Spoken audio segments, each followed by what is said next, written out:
Okay, so last video, let me show you what's in the big bag, or in this case, the little bag. This little guy here, which weighs 12.4 ounces with the knife attached, goes with me pretty much everywhere when I go backpacking, when I go hiking, when I go anywhere. I have this little thing with me, so I always have the 5 C's. And this is not a prepper thing, this is just a thing about being prepared for whatever situation you go into.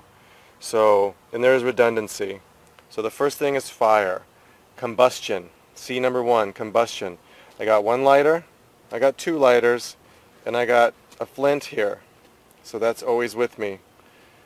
And then these are homemade Infernos, I think.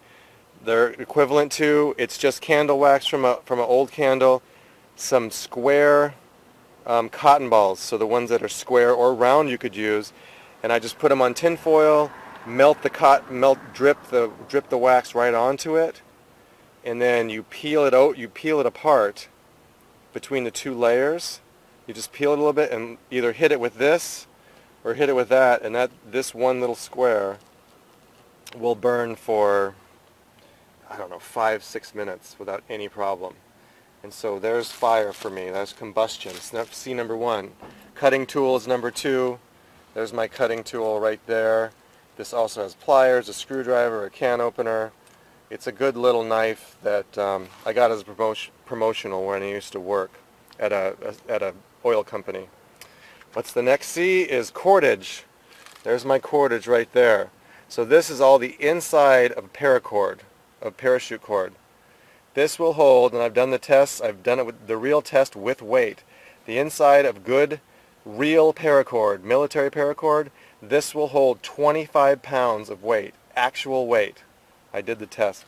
So I think there's about 40 or 50 feet of this, and then there's this stuff here, which is good to about 50 pounds it'll hold of maximum weight. And there's like 25 feet of this in here. Not the biggest stuff, not paracord, but it wouldn't fit in this little bag, and this is more than enough for what you may need to do to do something. Okay. The next C is container. This is a 1 quart Ziploc baggie that I can put water in. If I need to purify water, I have no other containers. So that little guy is my container for water, and then this is how I'll purify it. This little dropper is full of bleach. So 1 quart of water takes, I think, 2 or 3 drops of bleach. Don't beat me up on that. I think it's a couple drops of bleach, and you let it sit for a little bit, and it'll kill anything in that water, and you can have water to drink. Container, that's container. The next one is cover. So here is my cheapy poncho, my plastic poncho from Walmart. Just a little crappy guy. This would be great if it's raining, if you need to find cover when it's cold out and it's raining, whatever, that's another C.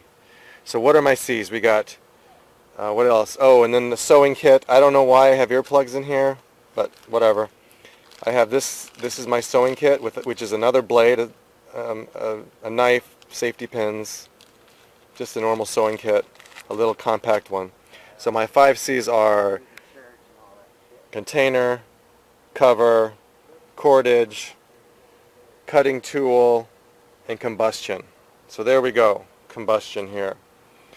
And then these here, this little baggie, and I don't know why I have so many, but these are called Ranger bands. And I don't know if the real Rangers use them. If they did, I don't know. But this is what they call them, Ranger bands. And all a Ranger band is an inner tube that you slice into tiny little strips. So that's a Ranger band. They're super sturdy. They're not as stretchy as rubber bands, but they last a lot longer, and they're really good. So if you have a flat tire on a bicycle, you can make hundreds of these Ranger bands, and this one's really thin, but you can make them a little thicker to make them tougher. But these things are super tough, and they last forever, and they're really good for, like, this one's real thick. That's a thick one. And they work really great for rubber bands, and for whatever reason, they say the Rangers used them. Like, I'm just hearsay. But anyway, there it is. So this is this kit right here. Everything, all this goes in here, and it fits nice perfectly, and I can get to everything. And then this the belt loop, the belt is designed, since I have that machete that hangs over the shoulder, this belt is designed to be hang over the shoulder with the machete. So it's really long, and if I wear it around my waist, then I have this big, huge slack right here, all this slack, and I just kind of tuck it in on the side. But it allows me to have more options, so I can just throw this over a shoulder and wear it like a little purse with my machete, and my waist will stay free if I needed to. I don't know why I need to, but when I designed it, I wanted it to be multi-purpose. So there we go. That's all the stuff, the 5Cs and a few more things. And this kit I always take with me no matter where I go if I'm out about in nature and I don't know if I'm going to get back. And I have been lost in the wilderness before with Noel once, and believe me when I said I had this stuff. We found our way back right before it got dark, but I thought we were going to be sleeping outside and we were going to be using that little poncho together because we were lost in the desert. That would be a great story to tell sometime. Maybe I'll tell that to you, getting lost in the desert in the middle of summer when it was 106 degrees. And believe me, this would have come in handy, and I had it with me. Okay, everybody, I hope you have a great life, and I hope I never need to use this stuff in real life. But I have it with me, and if I never need it, that's the whole point of it, is I never need it, or that would be the best way. So everyone have a great day.